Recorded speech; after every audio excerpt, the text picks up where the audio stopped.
Does Ashton Daniels save the season and save Hugh Freeze?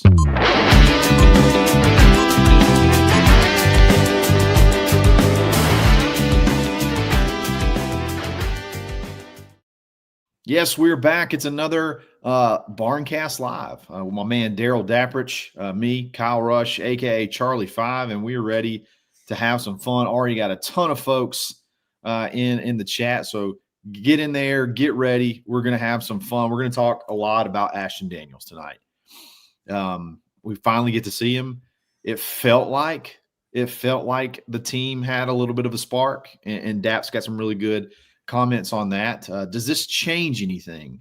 And by change anything, I mean, does this give you does this give Auburn a more positive outlook on the rest of the season? Does it give you a chance to reach some of your goals? Does it give you a chance to maybe even save Hugh's job? Let's just throw it out there. That's probably something that's still on the table. We're going to talk about all those things and have some fun doing it. We're going to do that in just a second. But before we do that, let's give a quick shout out to rowback.com. I got my man Dap. I'm working on you that sweater, my man. That sweet Auburn sweater they have. They got tons of Auburn licensed apparel. You can save big. Use coupon code BARN20 to save 20% off your order. Auburn licensed apparel, and then all the other apparel that they have as well. Show them some love. It's rowback.com. Dap, there's not many people, I think, that were more excited for Ashton Daniels' debut as an Auburn Tiger than you. There were some definite high points. There was some of the same type issues that you see even when Jackson's in there. But it felt like the team responded. Especially on defense. They were reeling a little bit, not much, but they were reeling a little bit. They were getting popped with some big plays, and then all of a sudden they hit the clamps, and it was game over. And then Ashton did just enough to keep the chains moving, keep putting points on the board, and eventually Auburn sealed it late and won by 9 points on the road. Just overall, what do you think about Ashton's performance, and then just more so the outlook on the rest of the season? Sure. I'm glad you're giving me this opportunity because I know there's this ongoing joke about, find somebody that loves you like Daryl loves Ashton. I want to put this in perspective. The respect and run and publicity or the everything that I did was talking about Ashton Daniels in the preseason was based upon a couple things. Number one, I never expected him to be or think he's going to be a difference maker at a high level, like a top echelon SEC quarterback. Let's be realistic. I want people to understand my expectations about what I think of Ashton Daniels and why I think so highly of him is more of a realistic, grounded approach. Number one, I think we both agree it's rare to find a backup quarterback that started 22 Power 4 games. Okay, right. That's a luxury, not a necessity. Okay. Number two, 2 years ago when they played in the Pac-12, I'm like a lot of people, a football junkie. I can't get enough, so I stay up late on Saturdays, especially if Auburn won. You're up, you're geeked, you're jazzed, you're watching the games. I watched his games, and I liked his competitiveness. I liked his intelligence. The team seemed to love him, and he was very, very poised and had a calming presence. Now, fast forward to what we saw Saturday. He put 16 points up in the second half, a lot that was aided by the defense and short fields and all that.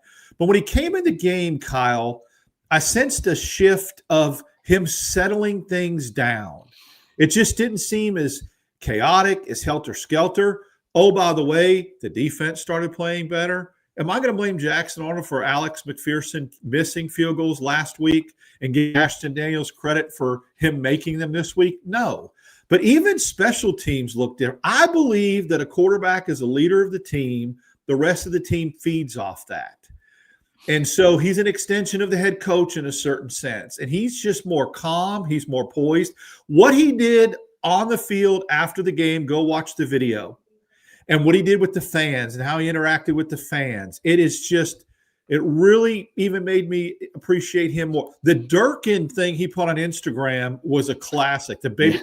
That's what I'm saying. There's a looseness and a calmness and more optimism Does that equate to a guy that would be a Maxwell Award? No, but I think it might be enough, Kyle. It might be enough to help other aspects of this football team win games. That's all this. I feel like that's all this team's really needed was not necessarily greatness. You just need just enough. Yes. And there is something, I think you're kind of on to something, because there is something to be said for, I'm so wound up tight knowing that I can't make a mistake because the offense is more than likely not going to have a shot to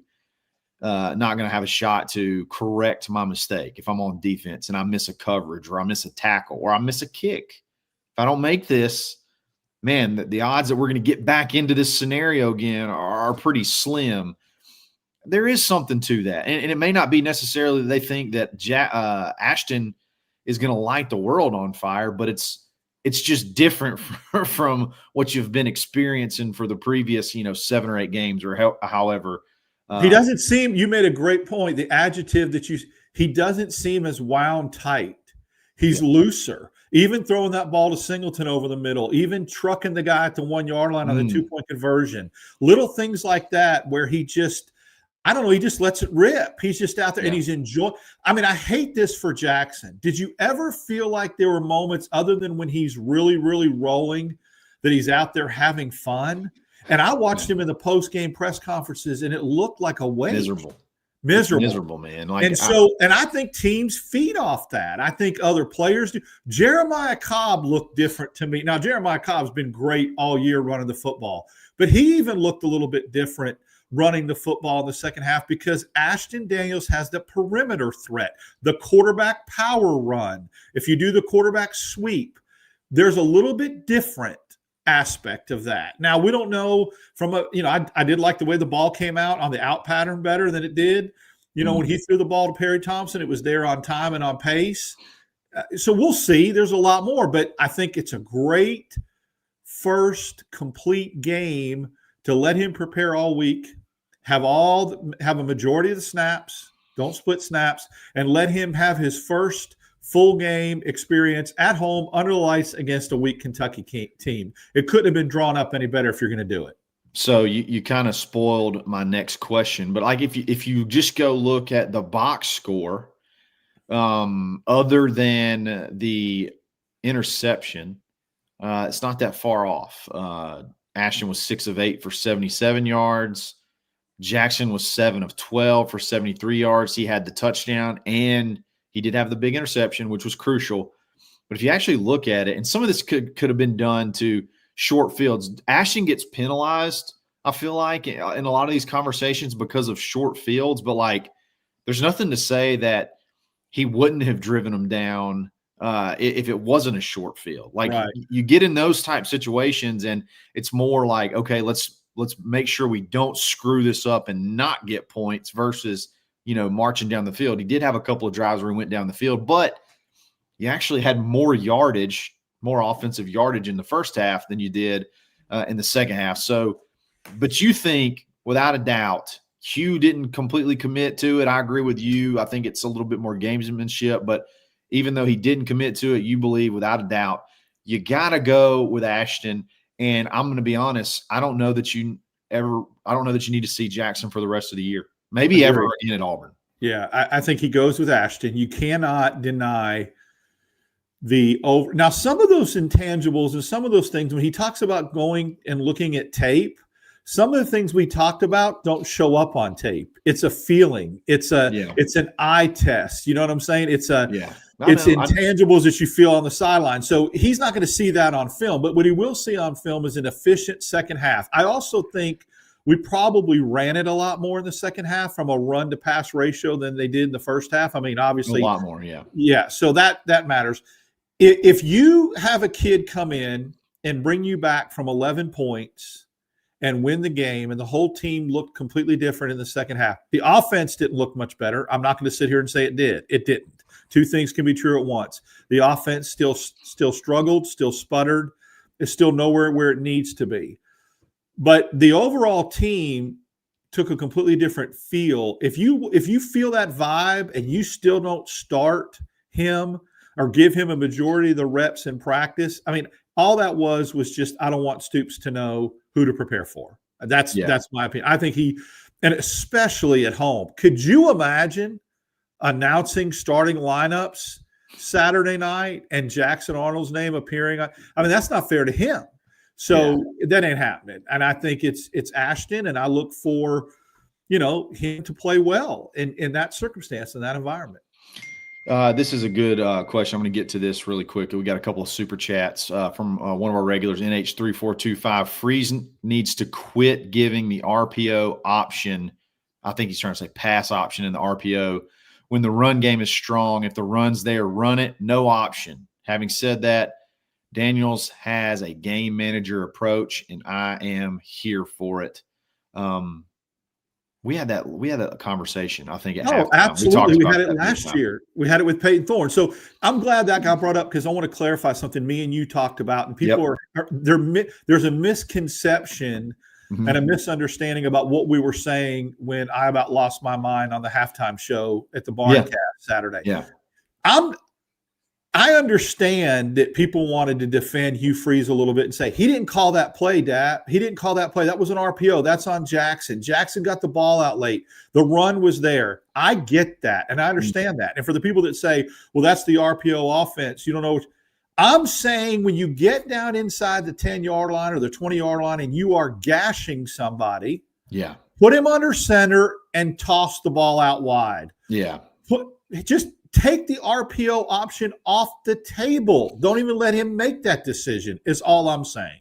And that still falls on Freeze. I would take it even a step further. I don't know that I would call – if I want to call a pass, I don't think I call it based off of an RPO because there's too many decisions to be made. You know what I mean? Like, you're reading too many things. Like, if I'm going to call a pass play down there, I don't have a problem with a pass. I don't have a problem with giving a guy a shot. I hate the way we can't seem to scheme anybody open. You know what I mean? Like, it's always seems to be in the red zone that it's going to be a 50-50 opportunity. I just think you do that. The ball's going to be coming out pretty quick anyway. So I'd probably do that from a drop back scenario than I would be an RPO scenario. But to the NH's point, I also want to know this, and this is impossible for us to know, but does having that pass option attached that the defense knows about, does that help you in the run game sometimes? Like, is there a trade-off there versus – do you get what I'm saying? Like, if the defense knows there's a pass attachment based off of – film preparation or whatever, does some of that help those runs, bust like they do or pop like they do? I don't know that answer. What are your thoughts on that? Well, I think in two specific games it did, because somebody somewhere is still trying to keep the passing game honest by staying in it too high. Baylor did, and Arkansas did. Now, the fact that Arkansas did that after watching Auburn's film against Baylor blows my mind. People want to talk about offensive ineptitude and play calling. Why, if you're a defensive coordinator, do you allow Auburn's running backs to basically win the game or get the most, 280, whatever they got on the ground, and staying too high? So somewhere the threat of the passing game and the RPO is keeping defenses honest a little bit, where they're not loading the box against us. Sure. Which I don't know why no one is, but I mean, I think Stoops probably will, especially. I think you could still have that attachment though, and just say, couldn't you just, in theory, just say, do not throw this ball? I know there's the pass attachment. Leave it in there so that if he runs the route, the defenders will run off the ball too. Like, the outside defenders will run off the ball. And if we happen to bounce it, they're trying to cover a wide receiver. Don't throw this ball. Like, or if we do, why do we never see anything underneath? Why is there every college football game I watch, there's receivers running wide open on crossers.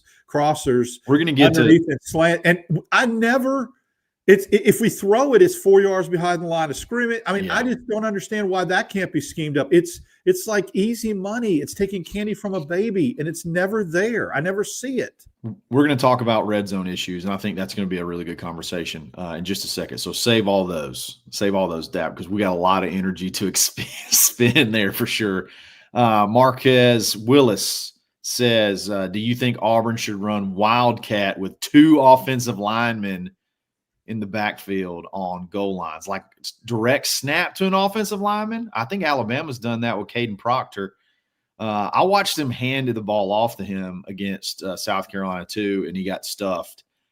If you're new to the show, you know my feelings on the Wildcat, and I hope that honestly, I hope that it becomes a jailable offense to actually go from the Wildcat. Dap, do you feel any different? Oh, I think it's outdated. I think it was a gadget thing.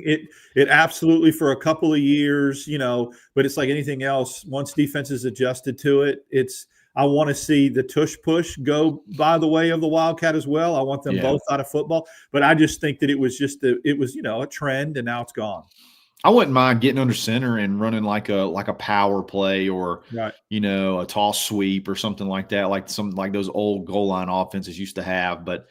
I just am not a fan of Wildcat anymore. Thought it was cool back in like 2010, but after that, I'm done. You know what would be there all game long, and we don't do it when you talk about getting under center and run a power, is you never see Auburn get under center and bootleg, play action boot, and Ashton Daniels would walk in. You could do that out of the shotgun too. Like we don't do that enough. And that again, that's a question that I have a little bit of a mini rant on that here in just a second. Let's hit these other super chats. Zach Dixon, excited to see what Ashton can really do against Kentucky when they have a game plan around him.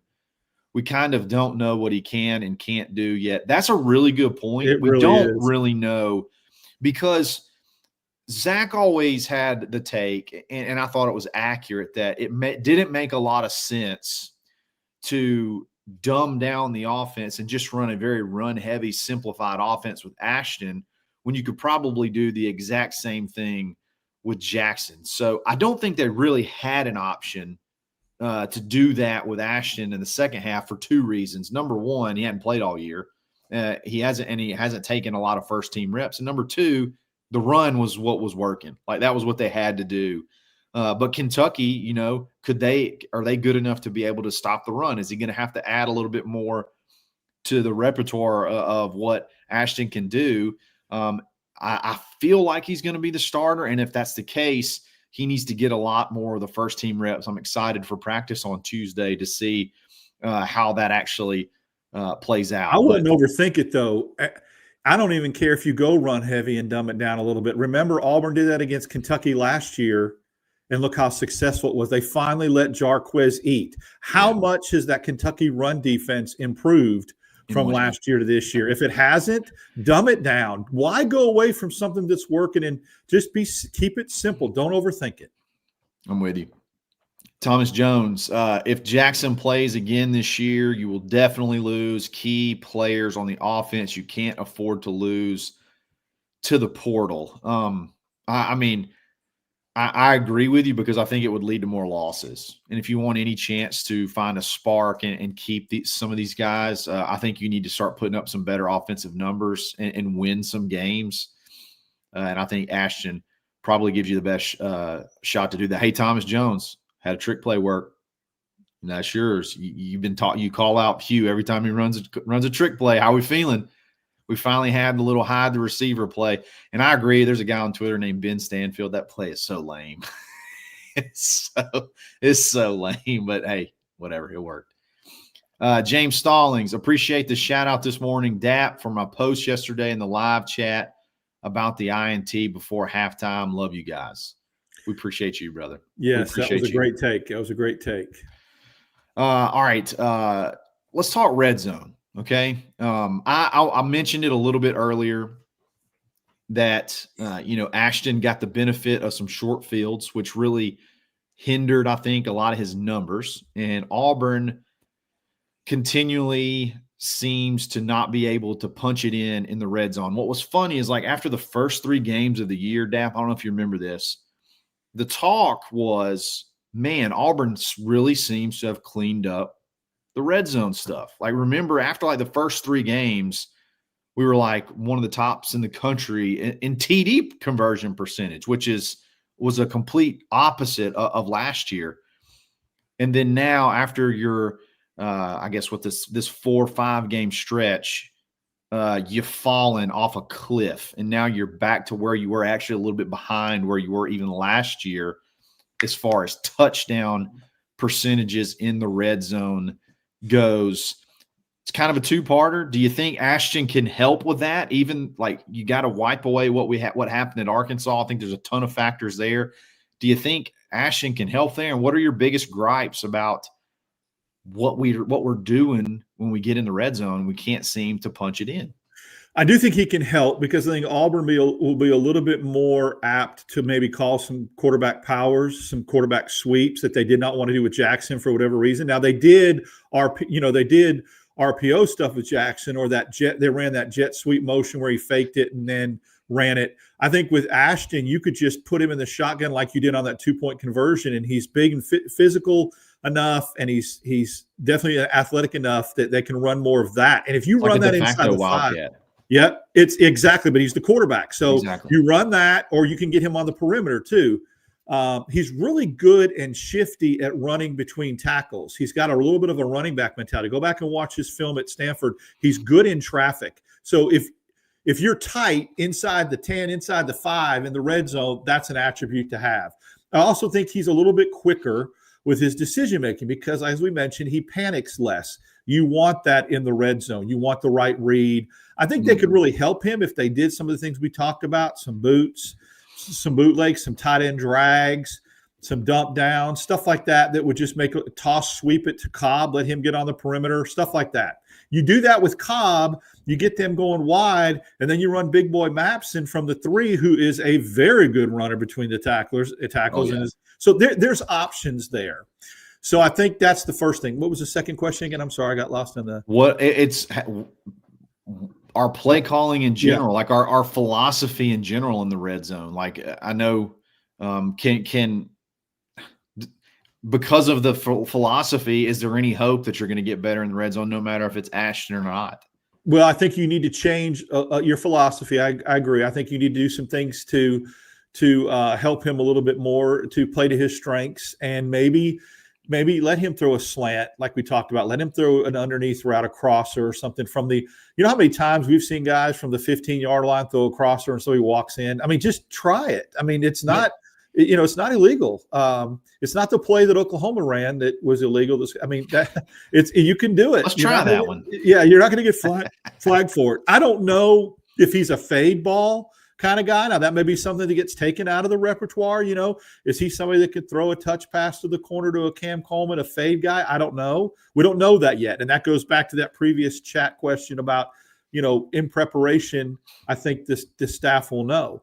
But I do believe he gives you a option that, think about this, Kyle, that defensive coordinators haven't seen on tape yet. Yeah. There's no tendency there yet for him. That's true. So, you'll get that from Kentucky maybe. Vanderbilt will be able to pull some tape from Kentucky and see what he is. But right now, there's not a book on Ashton Daniels. You can go back and look at Stanford's offense, but it's different than Auburn's offense. And, yeah, that'll help change up some tendencies and give him some things to work with in the red zone, and it would make it a little bit more efficient.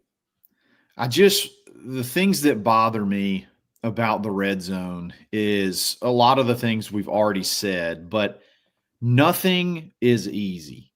Like we don't really seem to have a lot of those easy, like no doubter plays. Like we don't have the stuff to the running back in the flats. We don't have stuff to the tight ends sneaking underneath and, catching the ball and then getting yards after the catch. We don't have anything like easy to any of the wide receivers to catch and run. Like it's all 50-50 stuff. It's all comebacks. It's all digs.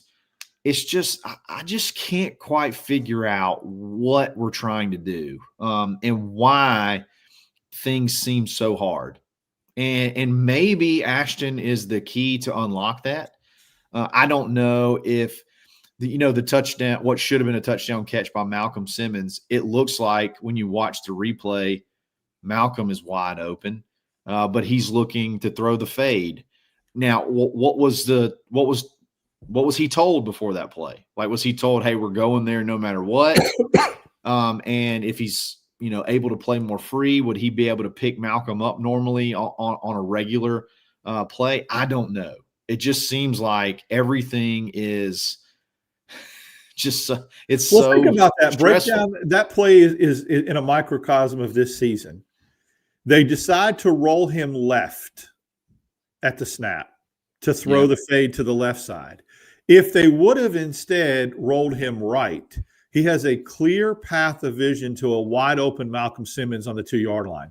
Despite that, he rolls right into an oncoming defensive lineman and has the athleticism to get away from that defensive lineman, reverse field, keep his eyes upfield, keep his eyes upfield, and throw a dart to Malcolm, whose feet kind of looked like they slipped out from underneath him because of the rain and should have been a touchdown.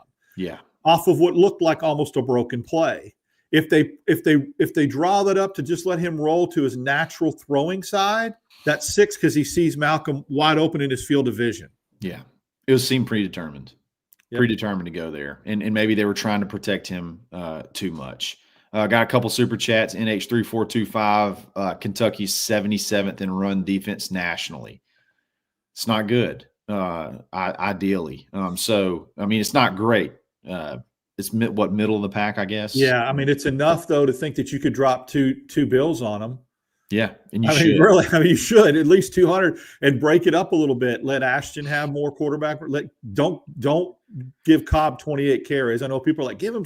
I don't want to run the wheels off him like they did carry on. Give him 20. Give Mapson 10. Let Ashton. And we don't know if Darrell's going to play Saturday. Yeah, so, that's a good point. Darrell, I really thought Darrell might be available this week, mainly because they put Alvin back on the scout team. So he may. I mean. He was full dressed out last week, so we'll see. That's a good point too. Thomas Jones jumped back in. He said, congrats to Freeze on the trick play. Sometimes even a blind squirrel finds a nut. Hugh is 1 out of 3 years. Percentage is climbing. He's got 1 trick play in 3 years. The percentage is climbing. Your boy George, I would love to see some play action from under center leading to some shallow crossers digs, but I don't think that's Hugh's MO. It doesn't seem like it. To me, I would almost have either Malcolm Simmons. I would have it just name a wide receiver. I would have a wide receiver dragging on just about every play, like no matter what. I know that's typically like a man beater play, but if you can catch them in man, if you feel like they're in man and you just drag one of those guys, there's just no way a defensive back is going to be able to. No one's going to stay with Singleton on that. And I know his side, but that's the perfect candidate to do that because nobody is going across the field and staying with him. Yep.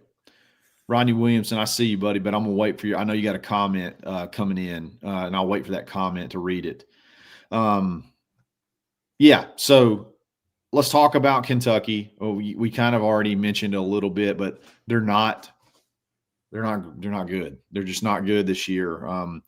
And typically those Kentucky teams play tough in the past, but this one they seem a little bit helpless. Let's just be honest. They don't seem very good at really anything.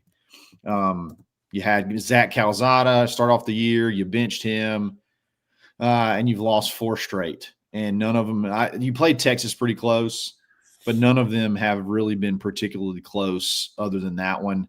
They come to Auburn at night. Auburn's going to be, I think, 8.5. I think open is an 8.5-point favorite. Just like early thoughts, how do you kind of see that one going, Dap? This season has gone the way, and I know that the FPI predictor in the line had Auburn as a slight underdog, but I think anybody that knew college football expected Auburn to win that game. So if you look at this season in a nutshell, every game that Auburn was supposed to win, they have. Every game, Missouri, Texas A&M, Oklahoma, Georgia, where they were not, it was like a 30% chance and they were underdogs. They haven't. So I see Kentucky coming in with severe offensive woes, which plays right into the hands of a defense right now that's salivating and is playing as good as any in the country and is eating. I think they're going to really, really make it difficult. Remember how good Auburn's defense played against Kentucky last year? I mean, Kentucky threw a couple quarterbacks. They back up from Georgia forever. I can't think of his name. He didn't play well at all. They brought in more of a speed guy, dual threat guy. He didn't. I think Auburn's defensively is really going to give Kentucky problems, which is going to allow the offense to be patient, conservative, run heavy, put Ashton in situations when he is throwing the ball that's very, very successful driven, as far as being in situations. And I mean, I just think this is could be one of those nights where finally Auburn can have a game, since they're non-conference, where it seems like, you don't have to sweat it out. Yeah. That'd be nice if we go ahead and put them away and put them away quickly. That'd be a good one for the home crowd too. That'd be really good to do it in front of that crowd that's been through a lot this year. I don't see the comment in quite yet, Rodney, if you have one, but big shout out to Rodney Williams. If I'm not mistaken, I think this guy's wife used to cut my hair when I was younger. Well, there you go. I think I'm right. I think he's from my hometown. So shout out to Rodney. I told him a funny story about that when I was growing up too. So good stuff. Appreciate it, brother. And then Graham McLean, loved hanging out on the stream yesterday, guys. Yeah, Graham's one of our regulars on the live stream, which is a ton of fun. Yesterday was the most fun. Oh, not yesterday. Yeah, yesterday. It was yesterday. Yeah. That's the most fun I've had, I think. Halftime was rough. I can't remember going into a halftime live where I just wanted to break things. And you guys were very therapeutic for me. I mean, there was laughter. We came up with some good jokes. We threw in some things. It really was a nice distraction from me wanting to take my head and throw it through a sliding glass window. But because that was right after the pick six happened. Yeah. So it was raw. Yeah. NH 3425, Kentucky 70th in pass defense. So they're 77th in rush, 70th in pass. That's hard to do. 70th in rush, 77th in rush, 70th in pass defense. But this is a game for Coleman and Singleton to have a big game. I'm wondering how much Coleman's going to play. Yeah, I think that you're going to really probably, if I'm Auburn, I hold him out, see if we can win this game with Singleton, Perry, and Malcolm, and a heavy, heavy dose of the run. And then if something disastrous was to happen and Auburn needed to win or come from behind in the second half, then you throw him out there, because you really need him at Vanderbilt. You really do. You got to have And the high ankle sprains, they linger and they nag, and it's really difficult. He did come back in, but even when he came back in, you could tell almost every step he made, you could feel it. He came back in because of what he got at halftime. You know what I'm saying? We all know it, and that's a whole different thing. When that wears off, it's a whole different deal. Make them understand. Yeah. It's a great movie, by the way. Sam D, Knight starts versus Mercer to keep the red shirt for Ashton Daniels. That'll be the only hurdle you have to climb. What do you do for Mercer? Dude, Mercer they're lighting people up. Off. Did they have 800? They are lighting people up. I mean, yeah. I remember playing Mercer with Jared Stidham's first year. It was the second game, and it was a one-score game in the third quarter that year. Yeah. And Mercer was also the team that TJ Dunnins hit that game. He hit the buzzer beater, right? He hit the 3 at the buzzer. Oh, yeah. That? Wasn't that Mercer? Yeah. They're scrappy, man. Mercer's scrappy. They had over 800 yards of offense on Virginia Military Institute, or whoever it is, VMI. Yeah. And scored 63 points. I think the quarterback threw for 583 yards, something like that. It's wild. It's of course you're going to get the best Mercer that you've ever seen. Yeah. You still should win that, but you got to come up with something there. I did find this out, and I think this is interesting. Let's assume it looks like it's going that way. Auburn makes a bowl, and if Ashton were to play in the next three of the next 4. He obviously, you would think that would knock him out for being able to be in the bowl game, but apparently bowl games do not count as a game against your eligibility. So he could play in the bowl game as well and still be able to come back and play next year in whatever role we have him in next year, which I think that's big. I think it's huge, and I think anybody that says if Auburn only goes 6-6 shouldn't go to a bowl game, they absolutely should. and you get valuable practice time. And even if, let's just say hypothetically, a coaching change was made, there's lots of interim coaches that coach their teams in bowl games. Yeah, I'm with you. So if you want to go 7-5, you got to win one of Vandy or Alabama. Vandy or Alabama. Which one do you think is more likely? Alabama. I don't know about this Vanderbilt team, who I absolutely was like, prove it to me, show me. I wasn't a believer. They're like Lucky Charms. They have that, it's their year factor, right? I mean, the Missouri thing, Missouri very easily could have won that football game. And I think if Prabula doesn't go down, they may have. But it's the Alabama Auburn. I'm not saying either one's going to be easy. I just think Auburn playing at home in the Iron Bowl, just weird things always happen. Yeah.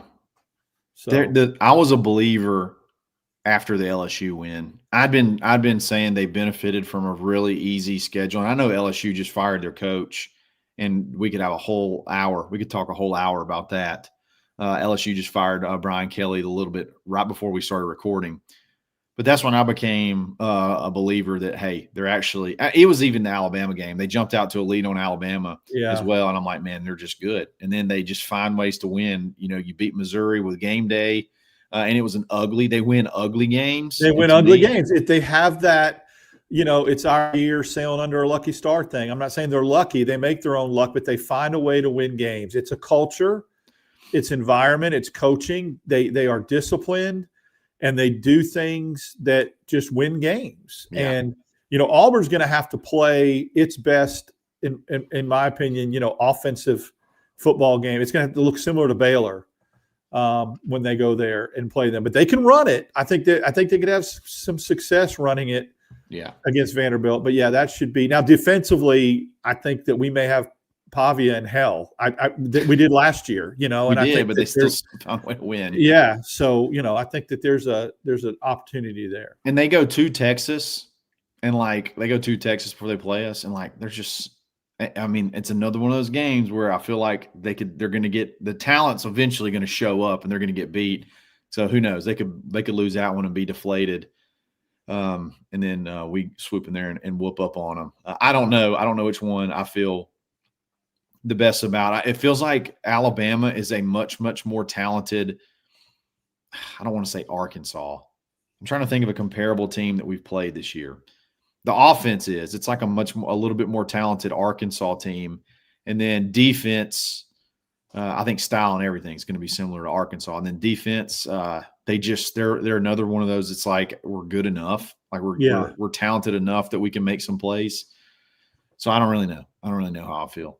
I don't feel like the crowd's going to be that intimidating in Nashville. It'll just be, can you just put together a competent game plan? And then it's going to be coach for coach right now. And I don't even know. I don't know how I feel about that. NH34, last super chat. I got a couple more super chats, and we're going to call it a night. He forgot about Coleman's injury. Don't play him. I officially rephrased my previous statement, save him for Vandy. Yeah, I'm with you, brother. Got to save Coleman for all costs. Brian Kelly was fired. Rad detailer. Yep, we just talked about that. It's a ballsy move. He didn't do himself any favors, I don't think, at LSU. There's a narrative, though, with that me and you need to address real quickly. And I think it's important for the people that are in the chat because it's a recurring theme. People that say this is not the year to fire a coach, or Auburn will never fire a coach because Penn State, LSU, Florida, all these teams are looking for a coach. Please don't think that Auburn may necessarily be dipping from the same pool on that as far as candidates. This kind of goes to Anthony Long's chat when he says he's talking about he doesn't feel like Hugh Freeze is the guy, but with all the coaching vacancies, should you keep Hugh Freeze another year? I don't think you let that deter you. If you have to make a change, you make a change. And I think the couple of candidates that Auburn would be honed in on would take the Auburn job, and LSU and Florida State and Florida will probably be looking at a different pool of candidates than Auburn will. Not to say that Auburn's will be less than, greater than. It's just different. There's a different dynamic there. So don't feel like 4 or 5 openings at these big schools would deter Auburn from doing anything. And there's also there's also this thought process from some of these teams, and they're going to get a lot of credit for this, but I don't exactly 100% know how it'll play out for them. There's this thought process that they got to go out and get a whale. You know what I mean? They got to go out, and we're LSU. We got to go out and pay Lane Kiffin $15 million a year. Or we're Florida. We got to go fight LSU to go get Lane Kiffin for $15 million a year. And these these schools that feel like it's got to be like, you know, LSU did it with Brian Kelly, which I thought was a really weird fit, but it was more so, hey, they may try to do it again and get another Notre Dame coach with Marcus Freeman. Who knows? But I don't know that you necessarily have to do that. I don't know that you have to do that. I mean, just again, I'm looking at the AP top 25. Would you say Ohio State, when they hired Ryan Day, that was getting a whale? Nope. They're pretty damn good. Indiana was getting Kirk Signetti a whale. He was getting an up-and-comer. He was getting a riser. What about Texas A&M getting Mike Elko? Was that hiring a whale? From Duke, another Power 4 coach, but a riser from Duke. What about Georgia whenever they hired Kirby Smart? Yeah. I mean, was that a whale? Was that a whale? Or Dan Lanning wasn't a whale. Defensive coordinator for Georgia. Georgia Tech's number 7 in the country. Was Brent Key hiring a whale? No, they promoted the interim. I mean, Ole Miss. I can go on and on. Hired Florida Atlantic's coach. That's where Lane Kiffin was before he came to Ole Miss. Florida Atlantic. Yeah, I mean, it'd be great if you could just go hire. If you feel like you got the connection and you can go hire the best coach available. But sometimes the best coach available doesn't necessarily mean it's the best coach available for your school. Exactly. That's the point. There's perfect. Just because there's a lot of coaches that are up for grabs right now, or there's a lot of programs in the pool trying to get one, it doesn't mean that you still can't go make a really good hire. I'm going to give you an analogy, and this really ties up your point. On a national perspective, if Auburn, and I keep saying because I don't speculate until the job is open, but if for whatever reason the job came open and Auburn had an opportunity to hire James Franklin or John Sumrall, the national media would absolutely go nuts over the Franklin hire and say they got the big hire, they got the splash hire, they got the guy that was at Penn State. But I think Sumrall would be the better hire and actually a better fit at Auburn. That's where that national narrative is. Oh, Franklin's the national known candidate. He was at Penn State. He was at Van. They hit a home run by getting the big whale and James Franklin. And yet, I think a lot of people would prefer Sumrall to be at Auburn, right? Or even an in-house option like a DJ Durkin would be a better fit. But the perception would be Auburn did better by going and getting a Franklin when that wouldn't be the case. Exactly. So keep that in mind. It doesn't necessarily have to be a whale. Now, if one presents itself and you can get it, awesome. But I don't think those always ring true. LSU just paid $54 million to their quote-unquote whale. You know what I mean? To leave. So we'll see what happens. Shout out to Riggerspoon for becoming a member. Appreciate you, brother. Guys, we're going to get out of here. Dap, tell them how they can support you, man. You can follow me on X, DAP6410, very lively lately. And then you could also catch me Wednesdays and Fridays, Locked on Auburn with Zach Blackerby. Thursday night, the basketball, we'll go live after the Memphis Auburn exhibition game. We're going to go live during it too. Yeah, we go live. I'll jump on with you at halftime. I jump on the Barncast at halftime, and then I go live with Zach afterwards. And then me and Zach do the reaction show that drops Sunday morning after the Kentucky game. And I also drop in at halftime from the press box in the Barncast with you, Kyle, Saturday as well. Awesome. Guys, thanks for the super chats. Thank y'all for joining us. We'll be back again soon. It's another Barncast live. We'll talk again soon.